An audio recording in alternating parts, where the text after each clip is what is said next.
Toute la création t'adore.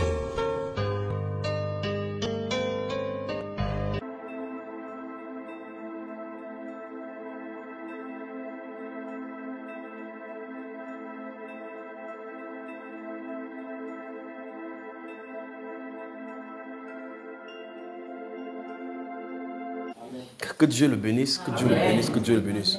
Vous avez un cœur qui soupire après Dieu, il y a une réponse dans les cieux pour ça.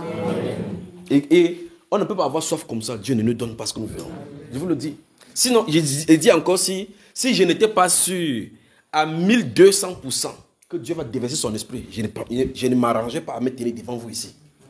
Tout ce que ça ne voulait faire, il veut que chacun de nous, je puisse nous connecter quelque part. Je puisse nous connecter. C'est pour ça que je dois amener seulement ce qui va nous connecter. Ce n'est pas moi qui vais faire quoi que ce soit. C'est lui qui doit faire. Il est en attente. L'eau est pleine en haut comme ça dans le fût. Il faut que nos foi percent ça. D'accord? On va secouer les cieux. Il va déverser de son esprit. Préparez-vous à la folie. Préparez-vous à l'onction des fous. Des fous des anciens temps. Vous êtes prêts? Amen. Vous dites Amen. Non, là. C'est le lavage des cerveaux que le Seigneur va faire. Vous allez vous tourner, vous allez regarder le monde comme ça, dire, mais vrai, on était où? Vous imaginez quelqu'un qui était dans l'obscurité depuis, quand on ouvre la lumière comme ça, subitement, boum, sur lui, qu'on va faire comme ça là, non? Vous allez regarder le monde là. On va vous dire que vous étiez dans ce monde-ci. Vous leur dites jamais, je n'ai pas été là. Que c'est ici qu'on marchait. Vous allez voir. Imaginez maintenant que en lisant juste les Écritures, vous pouvez remarquer que là, le monde, si ça c'est mauvais, ça c'est mauvais. Mais imaginez que le Saint-Esprit vous met l'horreur de ce monde-là, en vous faisant voir le monde comme lui il voit. C'est grave ce qui est en train d'arriver, d'accord? L'Église sera puissante. Amen. Le Saint-Esprit prendra le cœur et le corps. Amen. Pour sa gloire. D'accord? Nous sommes entrés dans cette phase-là de la visitation puissante du Seigneur. Personne ne peut arrêter ça. Et ce n'est pas quelque chose qui, je vous ai dit, ce n'est pas quelque chose qui est propre seulement pour notre pays. Toute personne qui saisit juste la chronologie de Dieu et ça s'accroche là-dessus, avance, Dieu commence. C'est que c'est un décret qui est dans les cieux. Vous comprenez cela? Amen. La Bible déclare que l'apôtre de Pierre dit quoi quand il est entré chez Corneille? Il dit que Dieu ne fait acception des... Mais qu'en toute... Continuez. Il est avec lui. Pas vrai?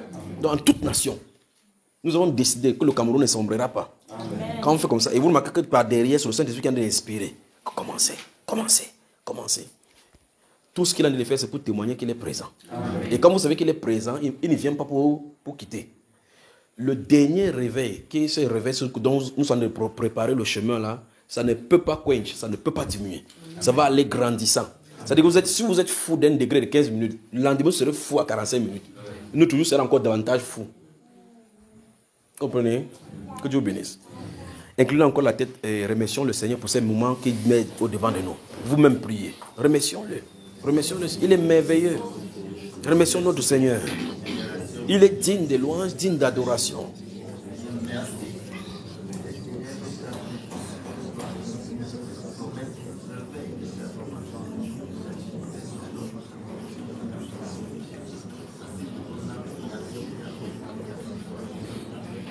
Remercions-le.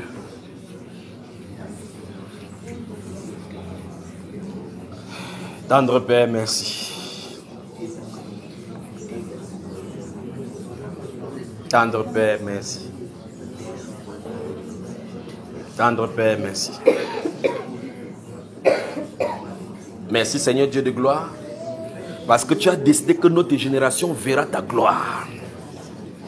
Merci mon Sauveur, mon Seigneur, mon Rédempteur.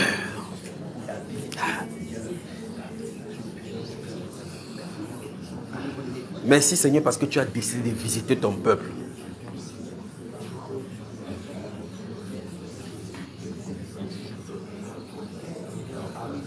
Que ton nom soit élevé.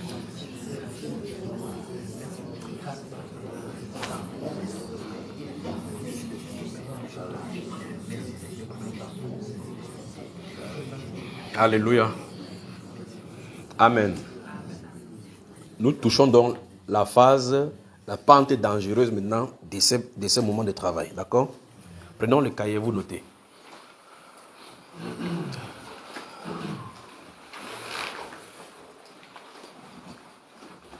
Notez. Demain, particulièrement, je vais vous donner beaucoup de passages. C'est-à-dire que la séance de demain, nous sommes jeudi aujourd'hui. La séance de demain, jeudi, il va vous donner beaucoup de... Demain, c'est vendredi. Nous sommes jeudi aujourd'hui. Très bien. Dans la séance de demain, je vais vous donner beaucoup de passages. Mais arrangez-vous que quand vous allez rentrer, samedi, avant que vous ne veniez, que vous ayez lu tous ces passages pour que ça me permette de mieux parler. D'accord? Maintenant, ce soir, je vais donner les passages sur lesquels on va travailler. On va travailler sur le sujet comment entrer et demeurer dans sa présence. Donc, pratiquement. D'accord? Très bien. Comment entrer et demeurer dans sa présence. Dans la phase pratique, comment moi, en tant que croyant, je cherche la présence de Dieu. Qu'est-ce que je dois faire pour entrer dans sa présence? Et quand j'entre, finalement, en ayant fait ce qu'il faut faire, comment faire pour demeurer? Donc, on a deux volets. Si nous ne finissons pas ce soir, il n'y a pas de souci. Demain, on va continuer. Mais il faut qu'on regarde d'abord comment entrer. Dans la deuxième partie, on va voir comment demeurer. D'accord? Notez les passages que je vais vous donner. Ésaïe, chapitre 57. Ésaïe, le chapitre 57, verset 14 jusqu'au dernier.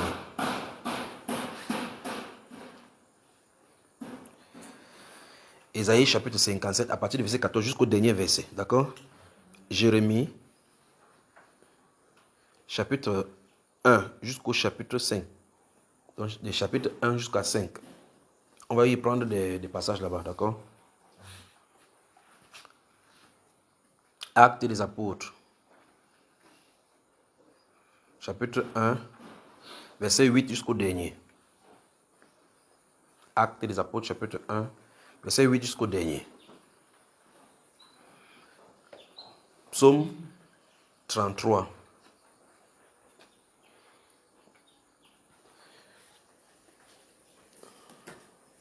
Mettez ensemble le psaume 33 et 1 Corinthiens, chapitre 1, verset 10. D'accord? Écoutez-moi bien. Vous avez écrit Actes des apôtres, chapitre 1, verset 8 au dernier, n'est-ce pas? Et puis je vous ai donné psaume 33, psaume 133, c'est ça? Psaume 133, oui. Psaume 133, d'accord? Maintenant, 1 Corinthiens, chapitre 1, verset 10. Les trois passages, là, mettons-les ensemble parce que nous allons communiquer cela ensemble. Donc, acte là, psaume 133 et 1 Corinthiens 1, verset 1 à verset 10. 1 Corinthiens, chapitre 1, verset 10. Vous y êtes? Notez également, les trois là, on va travailler les trois là ensemble, d'accord? Ça circule ensemble. Notez Actes des apôtres encore maintenant, chapitre 3, verset 16 jusqu'à 20. Actes des apôtres, chapitre 3, verset 16 jusqu'à 20. Jérémie, chapitre 7. Jérémie, chapitre 7, verset 3 à 10. Jérémie, chapitre 7, verset 3 à 10. C'est bon? Jérémie, chapitre 5. Jérémie, chapitre 5, verset 21 à 31. Jérémie, chapitre 6, verset 16 et 17. C'est bon? Et vous allez lire, quand on va finir, lire le psaume 140, psaume 143 et psaume 145.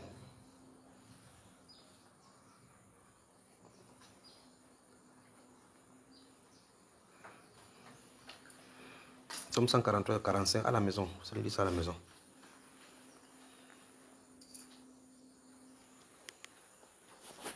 Très bien, c'est bon? On peut commencer maintenant, n'est-ce pas? Puisse Dieu ajouter la bénédiction à la lecture de sa parole. Il peut avoir une Bible, une bonne Bible qui est vraiment... C'est après sa Bible. Quand tu veux me donner, la prise sur le main, mettez dans sa poche. Mais toi, il va falloir que tu lises. Donc toi, tu dois lire. Merci, maman. Voilà. Merci. Que le Seigneur te bénisse. Très bien. Le sujet, c'est quoi? Dans sa présence. Avec tout ce que nous avons vu depuis le premier jour, nous avons déjà eu quelques éléments. D'accord? Nous avons eu quelques éléments. Gardez-vous à l'esprit qu'au fur et à mesure que je parle d'autres passages, je vais encore vous les donner, d'accord? Ce n'est pas les passages, les passages ne sont pas stéréotypés. Donc au fur et à mesure que je vais parler, des passages certainement vont venir et je vais encore vous les donner. Je t'en ai dit, depuis que nous avons commencé, on a commencé à voir déjà, et dans ce que nous avons dit, nous avons déjà eu à déterminer même comment entrer. Dans certains points, il y a comment entrer, d'accord? Comme par exemple le sujet de l'amour, le sujet du manque de pardon, et ainsi de suite. On va voir ça là maintenant. La principale porte, écoutez-moi, soyez attentifs maintenant. La principale porte d'entrée pour la présence de Dieu consiste en une repentance sincère. La principale porte. La principale porte d'entrée dans la présence de Dieu, c'est une repentance quoi? Sincère.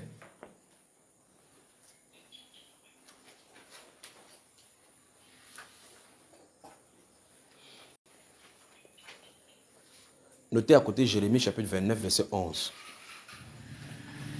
Dès que vous avez fini votre phrase, n'est-ce pas? Dès que vous avez fini votre phrase, vous notez juste à côté, entre parenthèses, Jérémie 29 verset 11. Et quand vous allez ouvrir le livre de Jérémie, pour qu'on lise là, on va profiter pour lire les petits versets qui est là-bas, d'accord? C'est que je vais vous donner Jérémie 5, Jérémie 6, 7 là. On va lire, d'accord? Maintenant, écoutez très attentivement. La principale porte d'entrée. Remarquez bien, j'ai dit précédemment, nous avions déjà vu cela. Quand nous avons vu lors du diagnostic, nous avons vu que c'est l'absence du Seigneur au milieu de son peuple qui a fait de telle sorte qu'ils sont ni bruyants, ils sont devenus tièdes. Et la richesse a fini par les aveugler. Ils sont devenus nus sans s'en rendre compte. Vous comprenez cela? Et la clé que le Seigneur a donnée pour qu'ils puissent entrer, il dit la clé de toquer. Donc il y a un message de trompette. Quand vous entendez qu'il est en train de toquer, ça suppose qu'il envoie un message d'alerte. Toquer, ça veut, quand vous entendez con, qu'il est en train de toquer, ça c'est physiquement pour que vous puissiez comprendre de quoi il est question. Lorsqu'il dit que je me tiens à la porte et je frappe, ça veut dire qu'il va envoyer un message. Vous comprenez ça, frère? Voilà.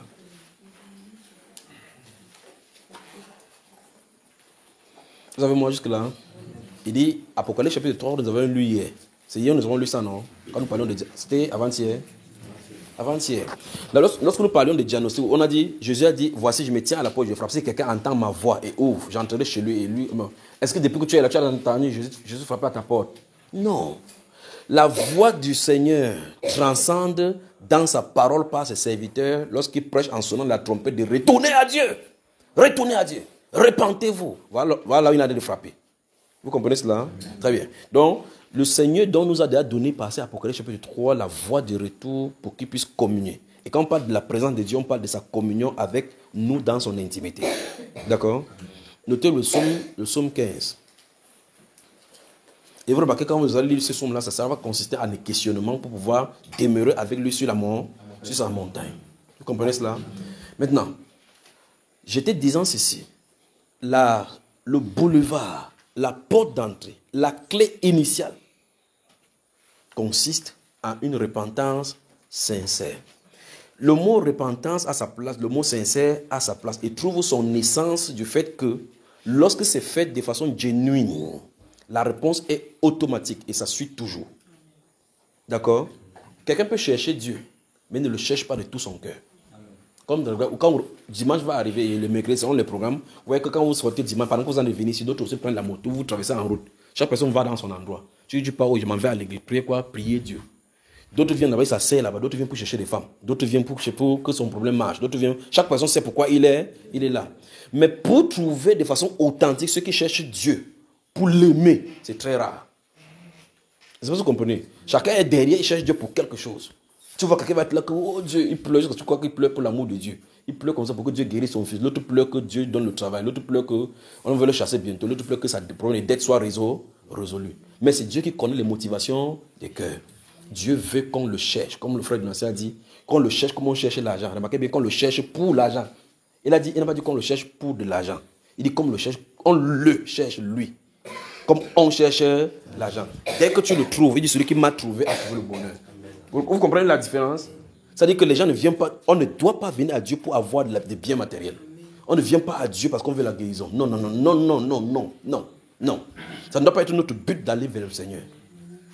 Tout le monde, quand vous commencez à être chrétien, vous êtes en acquaintance avec le message chrétien, on va vous dire de façon fondamentale que tu as été créé pour un but. Tu es sur la terre pour un but. Tout le monde sait ça quand tu es au milieu chrétien. Après avoir su cela que tu es créé pour un but, les gens ne veulent pas savoir pour quel but donc ils sont censés être faits. C'est-à-dire que quelqu'un ne se pose plus la question, ok Seigneur, comme je suis conscient maintenant que je suis sur la terre pour un but, qu'est-ce que je suis censé faire? Après avoir entendu cela, la personne cherche sa voie en train de faire. Tu fais quoi? Je me bats dans la vie. Tu te bats quoi dans la vie? Tu cherches quoi? Il dit, je cherche la vie. Tu dors, ta vie dort. Le monde appartient à ceux qui se lèvent tôt. Continue à te lever tôt. Alors vous entendez de ces choses dehors. Mais je dis ceci pour les gens qui sont conscients qu'ils sont créés pour l'adorer. Ils disent ça. J'ai été créé pour adorer le Seigneur. C'est le but ultime là-bas sur la terre. Derrière cette adoration, il y a le mécanisme. Il est conscient que tu es fait de la terre, que tu as besoin de choses matérielles. Il est conscient. Mais tu ne dois pas venir vers lui à cause de ces matériels. Fût-il que ce soit un matériel dont ta vie en dépend. Il est puissant pour garder ta vie. Amen. Donc nous devons aimer le Seigneur pour ce qu'il est, pas pour ce qu'il a. Dis ça à quelqu'un.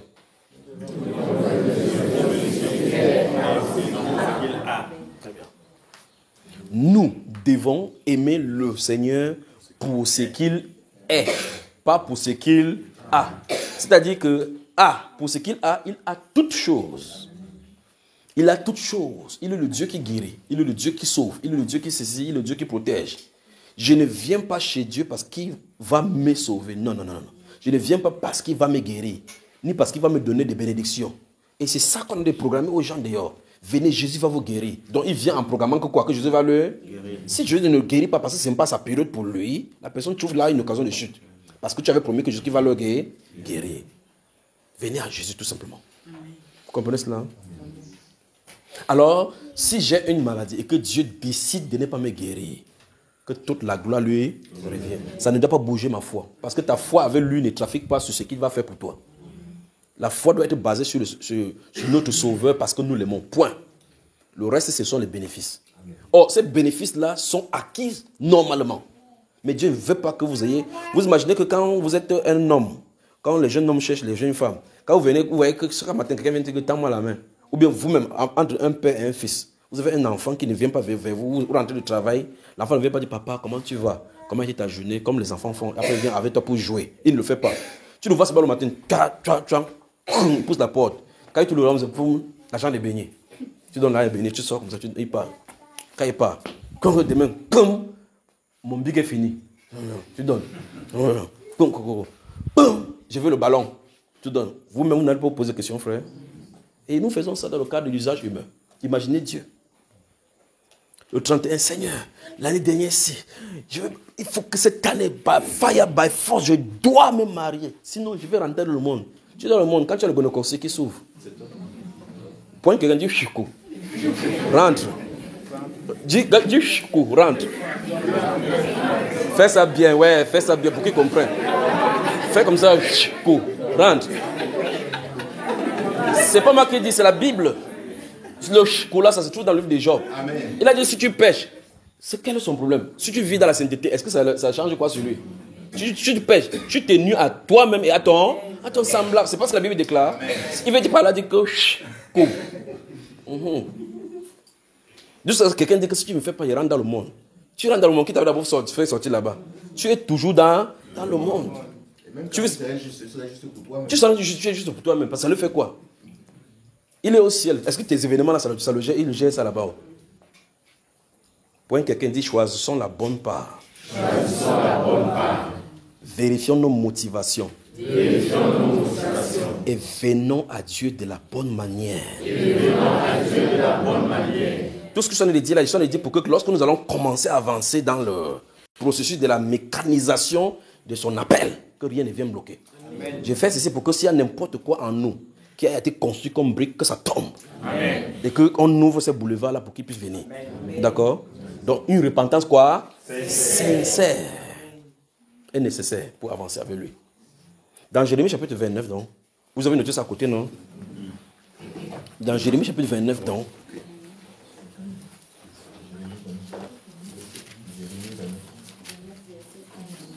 préparez le chapitre 5. Je vous ai donné quelque chose dans le chapitre 5, chapitre 6, chapitre 7, d'accord? Jérémie, le chapitre 29. Allons-y. Verset 11, c'est ce que tu as noté. Comment tu me demandes encore? C'est pas toi qui as noté ça là. Quand j'ai fini de dire le bout de la phrase, je vous ai demandé de mettre à côté de cette phrase Jérémie chapitre 29. C'est plein d'anciennes écritures dans les psaumes et ainsi de suite. Oui. Car je connais les projets que j'ai formés sur vous, oui, dit l'Éternel, projets de paix et non de malheur, afin de vous donner un avenir et de l'espérance. Oui. Continue.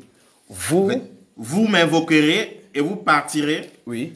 Vous me prierez et je vous exaucerai. Stop. Vous, c'est aimé pour qui? Qui est en train de parler? Il dit que quand nous allons le prier, il va nous... Regardons la condition. Oui. Vous me chercherez et vous me trouverez si vous me cherchez de tout votre cœur. Applaudissons pour le Seigneur.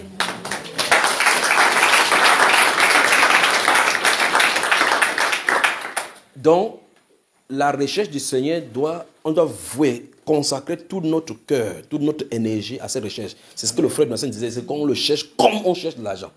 Donc quand vous remarquez, si votre énergie à la recherche d'argent que vous mettez, c'est ça qu'on parle par prix à payer. Parce que quand vous travaillez quelque part, pour qu'on vous paye votre salaire, vous êtes obligé, même si vous dormez à 3 heures, si le travail commence à 5h30, 4 heures vous êtes debout. Parce que vous faites tout et tout pour vous arranger.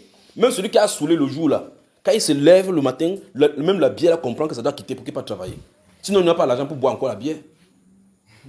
Donc, il dit que si vous me cherchez comme vous cherchez l'argent, comme il est dit dans ce Proverbe chapitre 2, si vous me cherchez comme vous cherchez l'argent, c'est justement parce que dans la Bible, l'argent pour les uns a pris la place de Dieu. Le siècle 6, c'est la richesse qui a pris la place des idoles sur le cœur. C'est pour ça que dans Matthieu 24, chapitre 6, verset 24, il dit que vous ne pouvez pas servir. Allons-y, on ne peut pas servir qui? Et maman, vous voyez, maman c'est le Dieu d'argent. Donc, ça veut dire que c'est le standard. Quand vous sortez, vous travaillez comme ça, là, votre Dieu c'est l'argent. Ça veut dire que Dieu a pris l'argent a pris le standard de Dieu. Vous voyez, là on se retrouve. Et donc il dit que si vous me cherchez, comme vous cherchez l'argent là. Ça veut dire que l'homme est astreint à se donner tout corps et âme pour le succès en travaillant l'argent. Il vend son temps pour de l'argent. C'est ça même le sens même de... Vous allez regarder dans les Saintes Écritures de la bonne façon. Vous allez voir que Dieu a créé l'homme pour que l'homme soit indépendant pour se dépendre de lui. Amen. Les gens qui travaillaient avec le Seigneur étaient des gens qui étaient indépendants pour dépendre de lui. Quand il parle d'indépendance, c'est indépendant de façon fonctionnelle. Le travail qu'il faisait, c'est des bergers et autres. Il fait nourrir. Mais le problème, c'est que, comme Mammon a fait le temps, c'est que le prince de ce monde a mis un autre standard où les gens doivent fréquenter, avoir de l'argent, aller travailler quelque part. Il nous captive. Je vous ai dit hier que beaucoup de chrétiens sont captifs par des événements que Satan a mis dans ses artifices. Vous ne voyez pas que c'est le péché. Il fait tout et tout seulement pour dérober Dieu. Nous dérober de la présence de Dieu. Ce mécanisme qui est mis en place. Regardez les gens que Dieu appelle dans les Saintes Écritures. Il les appelle, ils sont des bergers, ils sont là-bas, pour qu'ils soient libres de travailler pour lui. Si tu vends ton temps à quelqu'un, ce temps-là, c'est le temps d'argent. Vous allez dans certaines entreprises, on note votre heure de travail. On vous paye en fonction de votre heure. Donc, ça veut dire que comme tu as 24 heures, si tu donnes toutes tes 24 heures, tu as beaucoup d'argent. Et tu donnes toutes tes 24 heures, tu vois que tu n'as plus rien pour toi, ni pour ta famille, ni pour Dieu. Alors, quand quelqu'un dit, tu dois choisir entre Mammon et Dieu. Dis, vous m'invoquerez et vous partirez. Vous me prierez et je vous exaucerai. Vous me chercherez et vous me trouverez à la condition que vous me cherchez de tout votre cœur. Il dit, je me laisserai. C'est ce qui est écrit, frère. Très bien. Vous remarquez donc que, si vous prenez donc ça, vous adjoignez avec le livre qu'il a cité là, Luc chapitre 11, le verset 13. Il dit que c'est pour ça que vous demandez, on vous recevra. Ce n'est pas que vous demandez juste comme ça, on dit que Seigneur, donne-moi le Saint-Esprit, il te donne. Ce n'est pas ça. C'est pas ça. Vous complétez Jacques chapitre 4, verset 1. Il dit que vous demandez et vous ne possédez pas parce que vous demandez mal. Donc vous pouvez demander, mais demandez mal. Donc il faut donc corriger la façon de demander. C'est pour ça que nous sommes sur la terre. Pour dire, fais attention. Il faut demander dans l'outil de satisfaire votre convoitise. Quelqu'un peut dire que dans le Saint-Esprit, dans le Saint-Esprit, il peut commander l'argent, vient. Il dit oui. C'est dans le Saint-Esprit. Qu'est-ce qu'il a de regarder de côté, frère? Que son problème va être résolu. Ne faites pas comme les gens de Jean chapitre 6 qui avaient dit, Jésus, vous remarquez que vous lisez Jean chapitre 6, chaque fois quand Jésus parlait de la nourriture, il dit, donne-nous ça. Oh non, Moïse ne nous a pas donné le pain. Le pain, Dieu, mon Père, vous donne le vrai pain du ciel. Et le pain qu'il vous donne du ciel, c'est la vie qu'il va donner. Si vous mangez ce pain, vous n'aurez jamais faim. Dès qu'ils ont entendu, si vous mangez de ce pain, vous n'aurez jamais faim. Il dit, donne-nous de ce pain. Il dit, ok, je vous donne. Il dit, oui. Le pain dont je parle, c'est ma chair. Ils ont pris, là, suffisamment pour pas le caillou. Donc, c'est quand je voulais dire. Vous comprenez cela, frère? Il dit, travaillez non pour les choses qui périssent.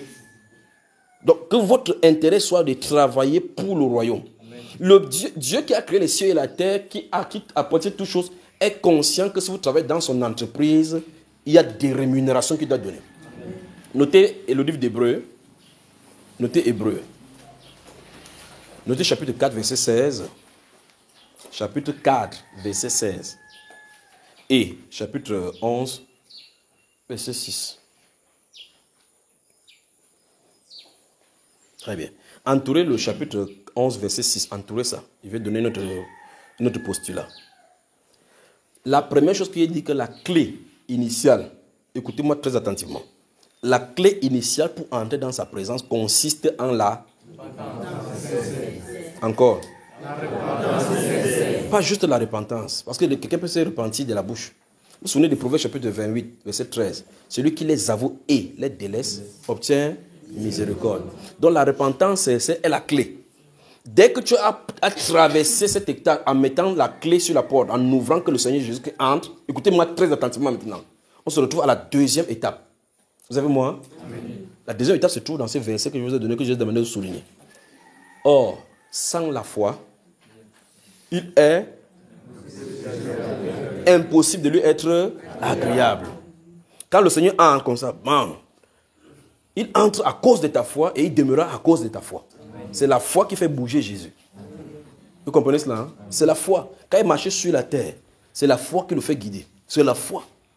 Crois-tu que tu puisses faire? Oui, que ça soit fait selon ta foi. Vous avez compris, n'est-ce pas? C'est la foi qui l'attire. Quand vous êtes dans la salle, vous avez suivi dans les témoignages à tout moment ici, tous les témoignages qui sont passés. Vous entendez quelqu'un dire, j'étais en train de prier dans mon cœur, je disais, Seigneur, et vous remarquez comment il me pousse vers cette personne. Sans que moi, il ne soit au courant. Moi qui suis en train de parler devant vous, je ne sois au courant que la personne est en train de prier. Parce que c'est du domaine de Dieu, ça. De prier sur le cœur et que discerne. Quand vous priez sur le cœur, c'est lui qui fait comme il veut. Ça, si vous comprenez. Oh, j'étais en train de prier, ok, Père, il a dit que son nombre, il joue son allon, fait que son nombre l'a vu. Et puis vous entendez la personne dire, quand j'ai fini de prier, il est venu, son nombre m'a touché. Et quelque chose s'est passé. Qu'est-ce qui se passe? C'est la foi qui l'a fait bouger. Donc il faut vérifier maintenant qu'on a la foi au Seigneur, c'est aussi des fois qui peut le faire bouger. Amen.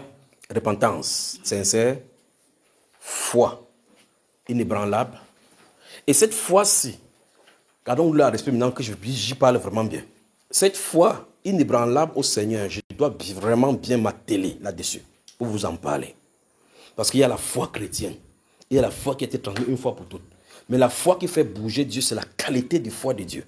Cette foi, ça veut dire quoi? Ça veut dire que je crois en lui sans réserve. Cette foi, ça veut dire que je crois en lui sans réserve, sans l'ombre d'un doute. S'il y a le doute dans la foi, c'est de l'huile mélangée avec de l'eau.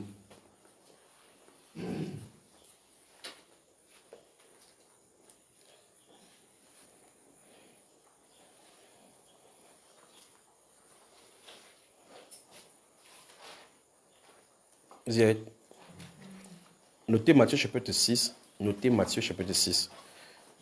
Versets 14 et 15. Marc chapitre 11. Versets 20 à 26.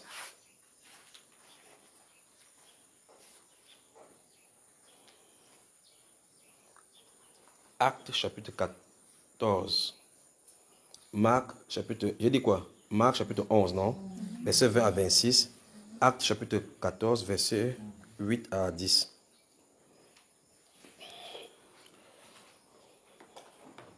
Très bien. Vous avez moi, frère? Premier point. Comment entrer dans sa présence? Premier point. La repentance, c'est une foi inébranlable. Une foi inébranlable. Alors, je vous pose la question pratiquement, mes frères. Je vous pose la question. Pourquoi? Parce que ça ne sert à rien de citer des groupes de mots et que quelqu'un ne saisisse pas. Amen. Parce que je vous ai dit, mon but ici, c'est que chacun saisisse ce que l'Écriture dit. Mettre en pratique l'Écriture. S'il y a un obstacle, ça enlève l'obstacle et on avance là où on doit avancer. C'est le but. Le but de cette Écriture, c'est que ça quitte les livres pour demeurer sur le cœur. D'accord? Maintenant, regardez, si vous lisez le livre d'Ésaïe, chapitre 57, je crois que c'est le premier livre que je vous ai donné. Vous y êtes? Oui.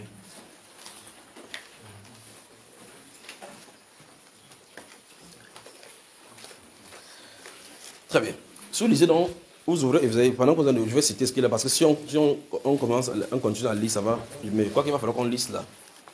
Ben, si vous y êtes, j'ai dit, c'est le premier livre que je vous ai donné de le noter, si vous vous souvenez bien. Ésaïe chapitre 57, verset 14 jusqu'au dernier. Si vous lisez là-bas, le but pour lequel Dieu envoie ces messages-ci aux prophètes, c'est parce qu'il voyait très bien que l'homme ne peut pas fonctionner avec les obstacles. Les êtres humains qui voulaient le servir, servaient, mais il y avait des obstacles qu'ils ne savaient pas. Dieu prophétise que pour fonctionner avec lui, il faut d'abord enlever les obstacles. Et il dit, enlever tout obstacle devant mon peuple. C'est ce qui est écrit, nos frères. C'est écrit, enlever tout obstacle devant mon peuple.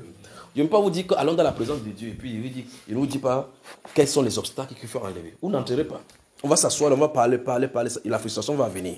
Vous ne pouvez pas convoquer Dieu sans ses prérequis. Souvenons-nous de ce qu'il a dit dans le passé.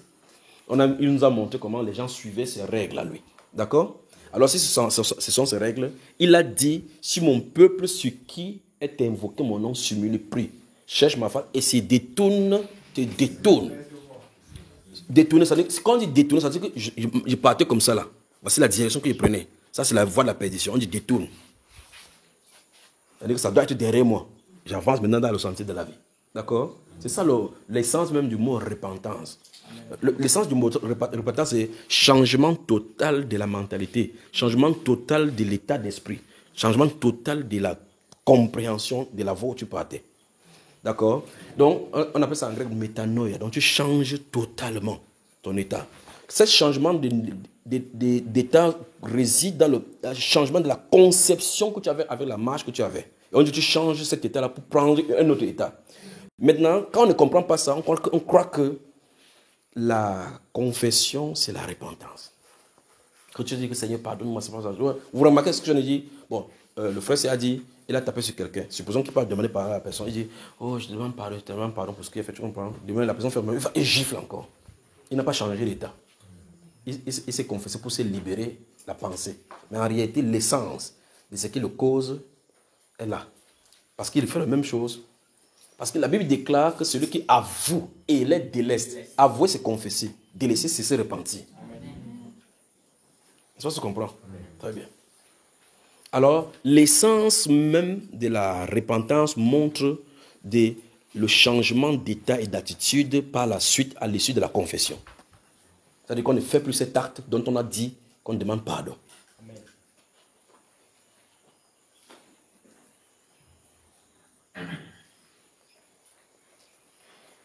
Donc, il faut enlever les obstacles devant le peuple. Et Dieu donc dit dans Ésaïe chapitre 57, il dit clairement que s'il laisse les âmes qu'il a créées, chacun va suivre son avidité. Parce que l'âme a des désirs qui sont bizarres. Dieu dit que c'est pour ça que chacun a allé dans sa voie. Vous avez vu ça, frère? Il dit qu'il ne peut pas le laisser périr comme ça. Il dit quand périssent les âmes qu'il a créées. Attends un petit peu lire. Verset 14 maintenant, allons-y. On dira, frayez, préparez le chemin, enlevez tout obstacle tout obstacle du chemin de mon peuple. Vous avez suivi ça? Hein? C'est ça qu'on est en train de faire là depuis. Amen. Le but, c'est d'enlever l'obstacle devant son peuple. Un obstacle, c'est quelque chose qui bloque ton chemin. C'est-à-dire que nous voulons entrer dans la présence de Dieu. Qu'est-ce qui nous empêche d'y entrer? Amen. Cette chose-là, c'est un obstacle. Il faut qu'on enlève. Et quand on dit enlever tout obstacle devant mon peuple, moi en tant que prédicateur, comme je vais dire, je suis là seulement pour énumérer ce que ça peut être comme un obstacle. Et toi tu regardes, tu passes outre. D'accord? Ça peut être le manque de pardon. Et voici la plus grande des situations dans la vie chrétienne, c'est ça. Ça freine parce que vous ne pouvez pas en même temps garder quelqu'un sur le cœur, en même temps l'aimer. C'est la dose pour savoir que vous aimez quelqu'un. C'est-à-dire quand quelqu'un m'a mal parlé de vous, vous puissiez regarder la personne en lui disant toujours que tu l'aimes. Ça montre clairement que vous avez grandi en amour et en maturité. Amen. Pour tester en maturité, ce n'est pas le nombre de versets bibliques que tu peux réciter. Non. C'est la capacité à pardonner. Amen. Remarquez bien qu'il n'y a pas dit pardonner et oublier. Parce que les gens confondent cela. Le domaine de l'oubli n'est pas du domaine de l'être humain. Amen. Si tu tentes de dire à quelqu'un que j'ai oublié, c'est le mensonge, tu ne peux pas oublier. Il y a une seule personne qui a la main de l'oubli. C'est Dieu. Amen. C'est pour ça qu'il peut te pardonner et oublier. Juste parce que même quand tu viens devant le tombe, tu dis Seigneur, hier j'ai péché. Il dit quoi? Il ne t'a jamais vu pécher moi. Alors que toi-même tu sais que tu as péché. Il dit qu'il ne devra pas pécher. Mais si Papa Tanya avait volé ma tenue le jour qu'on chantait pim pim pim pim pim pim pim pim pim, le jour qu'il va entendre pim pim pim, il va me souvenir de la tenue que Papa Tanya a volé. Vous comprenez cela? Vous êtes comme ça, vous avez grandi, chacun a grandi sur sa part. Vous avez vu des événements qui sont passés dans vos vies, même si vous croyez que vous avez oublié. Il suffit d'une seule musique qui joue à cette époque-là. Et puis ça revient. C'est stocké en vous, on ne peut pas faire autrement. Mais l'essence est, si je te pardonne, je t'ai pardonné. Amen. Vous comprenez ça? Amen. Vous revenez sur ça. C'est comme ça que tu m'avais volé la dernière fois, je t'ai pardonné. En réalité, je ne t'ai pas pardonné. Parce que la Bible déclare que l'amour couvre une multitude de fautes. Amen. On ne rappelle pas les fautes. Celui qui rappelle ces fautes-là divise. Amen. Il est là pour diviser. D'accord? Dès que tu as dit que je te pardonne, vous remarquez que même si en couple, vous êtes en couple chez vous, et que ta femme fait une faute, ou bien ton mari fait une faute, tu lui dis, chérie, il vient vers toi et dit, chérie, je te demande pardon pour ce que j'ai fait. Tu dis, oui, je te pardonne. Et puis vous embrassez, vous priez, dites, merci Seigneur. Un autre jour, s'il y a une autre faute, si elle dit, c'est comme ça que j'avais fait, devant Dieu, elle est coupable. Parce qu'en fin de compte, le péché a été expié devant Dieu. Et là, elle est revenue sur un péché qui a été expié. Si tu fais ça, à cet instant, c'est toi qui as péché devant Dieu. Ce péché-là était inculpé. Vous imaginez la femme de Jean, chapitre 8, qui avait été supplie en flagrant délit d'adultère. Et que les gens voulaient le taper. Jésus écrivait au sol. Il dit, si parmi vous aussi quelqu'un n'a jamais péché, qui jette la première pierre? Ils ont jeté. Quand ils sont partis, Jésus a dit quoi? Il dit, je ne te condamne pas. Donc, tes péchés te sont pardonnés. Quand lui, elle va passer par là au marché la prochaine fois, les gens qui veulent la tuer, quand ils vont voir quoi? Ils vont voir en elle quoi? Ils vont voir en elle quoi? L'adultère. Voilà la femme adultère. Pour Dieu, elle est quoi? Une parfaite sainte. Elle n'a jamais connu cela. C'est comme ça que Dieu fait pour nous. Quand il a dit tu es pardonné, tu es pardonné. Donc, et on sait déjà des fois le fonctionnement de Dieu. Quand tu dis à quelqu'un je te pardonne, je ne mentionne pas cela. Vous ne pouvez pas venir vers moi vous dire que frère, je n'ai fait telle chose et puis plus tard il parle encore de ça, c'est terminé. Fonctionnez comme ça. Votre cœur, l'amour va grandir sur votre cœur. Mais si vous êtes en strain, à chaque fois quand quelqu'un fait quelque chose, vous revenez sur ce qu'il avait dit et que vous avez déjà traité, vous avez des problèmes avec le pardon. Je suis en train de répondre à la question, non? Donc, chaque fois quand vous entendez, c'est comme ça qu'il avait fait, ça c'est le good d'eau qui a développé le battre. Si vous citez déjà ce qu'il a déjà fait et que vous avez déjà réglé ces problèmes-là, dans le pardon, vous ne devez plus revenir dessus. Ça veut dire que c'est déchiré. Quand c'est déchiré, non, ce problème est réglé. Donc, s'il pêche de nouveau sur une autre chose, c'est ce cas-ci qu'il faut régler. L'autre cas qu'on avait réglé, c'était déjà réglé. Si tu rappelles ça, tu n'as pas pardonné. C'est ce que je vous l'ai dit. Ok. C'est bien compris? Amen. Il faut ôter tous les obstacles. Point quelqu'un dit, vérifie dans ta vie. Combien de personnes tu as gardé dans le cœur. Parce que c'est sur ça qu'on va se baser ce soir pour prier. D'accord? Le principal obstacle doit être ôté. Le manque de pardon. Donc chacun doit s'examiner. Quand vous allez rentrer à la maison, examinez-vous. Parce que quand on va commencer à prier, ce n'est pas moi qui suis la présence de Dieu. Amen. Dieu est sa présence. Si le Saint-Esprit vous dit à cœur que vous avez telle personne avec qui vous n'avez pas encore réglé votre problème, réglez votre problème. Amen. Dans le livre de Marc que je vous ai donné et dans Matthieu que je vous ai donné là précédemment, quand on a demandé que, dis-nous, montre comment on prie, dit, quand vous priez, dites notre Père qui est au ciel, puis il dit pardonne nos offenses comme nous pardonnons aussi à ceux qui nous ont offensés. Et Dieu dit que la seule chose qui peut faire le temps, c'est que quelqu'un ne puisse pas entrer au ciel, c'est le manque de pardon. Vous pouvez imaginer, il dit si vous ne pardonnez pas vos offenses, Dieu ne pardonne pas non plus vos offenses. Donc si tu retiens quelqu'un, Dieu te retient. Et dans Matthieu chapitre 18, il a dit ça jusqu'à dire la parabole de quelqu'un qui devait 100 talents alors qu'il aurait 10 000. Vous saurez ça, n'est-ce pas? Il a dit c'est ainsi que le Père, votre Père Céleste, traitera chacun de vous si vous ne vous pardonnez de tout votre cœur. Donc le pardon est sans réserve. On cherche Dieu sans réserve. Amen. D'accord? Juste parce que quand vous regardez la personne à côté de vous comme ça, là, vous voulez l'embrasser, vous dites mon frère, ma soeur, je t'aime. C'est à ce niveau-là. Maintenant, regardez comment nous, il y a cela quelques années, nous péchons devant Dieu avant que Dieu ne vous appelle. Vous tournez maintenant, vous vous rendez compte que vous êtes de péché contre lui. Si vous voulez utiliser des représailles ou bien garder ces dents-là contre vous, on sera où aujourd'hui? Donc Dieu use de miséricorde. Il est heureux de miséricordieux car ils obtiendront miséricorde. Donc point quelqu'un dit, quel que soit ce qu'on t'a fait, tu dois pardonner. Parce que ta vie en dépend. Vous savez, mon frère? J'insiste là-dessus parce que c'est 90% des problèmes des êtres humains viennent de là. Vous allez voir, quelqu'un va dire que j'ai grandi dans une maison, j'ai travaillé dans une... Hey, quand il pense à la dame, les larmes coulent encore. Donc il a gardé ça depuis des années. La mère, là, quand il entend sa voix, sa tête m'énerve. Laisse sa tête tranquille.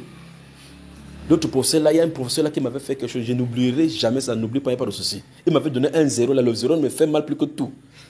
Tu ferais me régler le problème. Donc sondons nos cœurs et regardons ce qu'il y a sur notre cœur qui peut créer comme obstacle. D'accord? Vous savez maintenant que vous, alors que vous m'entendez maintenant, vous avez quelque chose sur le cœur que vous reprochez à quelqu'un. Hein? Qui le sait? Vous savez, n'est-ce pas? Ça veut dire qu'il faut régler ça aujourd'hui avant de sortir. Amen. Ne dites pas que vous allez régler dehors. Amen. Vous devez régler maintenant, d'accord? Je vais vous donner 2 minutes, vous réglez et puis je reviens. Il reste calme. Il reste calme. Je vous laisse régler le problème et on avance, d'accord? Ôtez tout obstacle devant vous. Amen. Vous m'entendez, en quelque lieu que ce soit là, n'importe où, vous m'entendez? Vérifiez dans votre cœur. N'essayez pas de regarder quelqu'un parce que l'obstacle, c'est pour devant toi, ce n'est pas devant ton voisin. Amen. Vérifiez dans votre cœur. Peut-être vous avez grandi quelque part. Quelqu'un a pris votre argent. Vous avez eu à faire quelque chose contre quelqu'un. Quelqu'un ne vous a pas pardonné. Vous n'avez pas pardonné. Vérifiez. Vous avez des minutes. Prenez le temps qu'il faut maintenant avant qu'on avance. Ôtez cet obstacle. Vérifiez jusqu'à ce que vous ayez détaché. Comment est-ce qu'on pardonne? Vous dites, Seigneur, cette personne-ci que j'avais arrêtée dans mon cœur.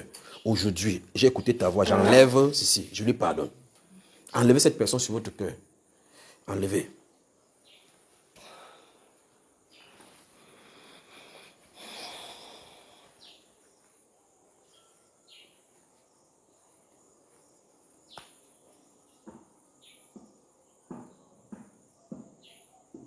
Quel que soit ce qu'on vous a fait, vous devrez pardonner. Vous avez intérêt à pardonner. Souvenez-vous, ceci, vous devez le confesser à l'extérieur. Ne dites pas ça dans votre cœur. Vous devez relâcher. C'est de votre cœur, ça doit sortir de vos bouches. Ça, ce n'est pas la prière de méditation, c'est la prière de confession. La confession, c'est fait, ça doit sortir. Vous n'avez pas besoin que quelqu'un qui est à côté de vous entende. Parlez juste, ça doit sortir de votre bouche pour que ça sorte de votre cœur. Satan saura que tu as demandé pardon, tu as détaché cette personne. D'accord? Parle à Dieu, parle à Dieu, parle à Dieu. Si c'est ton frère, si c'est ta soeur, si c'est ton mère, si c'est n'importe qui, si c'est qui, même c'est moi-même que tu avais encore attaché mon pied dans ton cœur, enlève mon pied tranquillement, je vous cœur. Pardonne, tu dois pardonner. Pardonne. Dis Seigneur, je relâche cette personne. Je l'ai gardée pour longtemps dans mon cœur. Oh Seigneur, je te demande pardon. Je te demande pardon. Et au mieux que vous pouvez contacter la personne, allez vers la personne, ou bien appeler la personne, vous lui dites que je t'ai pardonné. Tu m'as fait telle chose, je te demande pardon. Aucun obstacle ne doit se tenir devant le peuple de Dieu. Aucun obstacle. Aucun obstacle. Seigneur, tu connais mon cœur. Tu sais qu'il n'y a personne dans mon cœur que je garde. Père, merci pour le cœur que tu m'as donné. Merci pour l'amour que tu as mis dans mon cœur pour tes âmes, pour mes semblables. Je prie, Père de gloire, de donner ce même cœur à mes frères ici présents. Donne ce même cœur à mes soeurs ici présents. Père, agrée nos pardons, nos demandes. Agrée, Père de gloire, nos demandes. Alléluia. Amen. Amen. Dès que vous demandez pardon, vous relâchez quelqu'un dans votre cœur, normalement, vous devez regarder un apaisement. Quand vous allez rentrer à la maison, première chose, déposez votre Bible de côté, mettez vos genoux par terre dans un coin. Parlez à Dieu sincèrement avec ceci, d'accord? Avec ce casse, amenez ce casse devant le Seigneur. Présentez cette personne devant Dieu. Combien de fois ça a duré? Combien de temps ça a duré dans votre cœur? Non seulement vous demandez pardon à Dieu pour lui, pour cette personne, mais demandez à Dieu de bénir cette personne. Amen. Toutes les fois, parce que souvenez-vous que la Bible déclare que celui qui hait son frère est un meurtrier. Vous ne pouvez pas garder dents contre quelqu'un et vous dire en même temps que vous aimez la personne. Donc si vous gardez dents et en gardant la personne dans le cœur, de façon consciente ou inconsciente, vous avez tué la personne. Donc ressuscitez la personne en Jésus en proclamant la bénédiction sur elle, d'accord? Que Dieu vous bénisse. Amen. Très bien.